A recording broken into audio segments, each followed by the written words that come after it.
जिनको अल्लाह ने जमीन का हाकिम बनाया, जिनको अल्लाह ने बादशाह अता फरमाई, चाहिए यह हा कि वह रब करीम का शुक्रिया अदा करे हा, रब की इबादत करे हा, रब को मनावे हा। लेकिन वो जालिम ने गरूर और तकब्बुर आके निमरूद ने अपनी खुदाई का ऐलान कर दिता और आखन लगा, लोगों में तुहाडा वादा उला शरीका, मैं तुहाडा जनाब माबूद हाँ, तुसीं मेरे को सजदा किया करो, मैं खुदा बन के आया, यानी बादशाह के गरूर के अंदर और सारी दुनिया के सल्तनत की बादशाही के गरूर के अंदर वो शख्स अपने आप को खुदा आखन लगा और आखन लगा, लोगों सिर्फ मेरी पूजा की करो।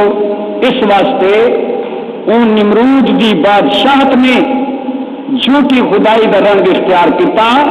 और लोग जनाब जाहिल होने के बावजूद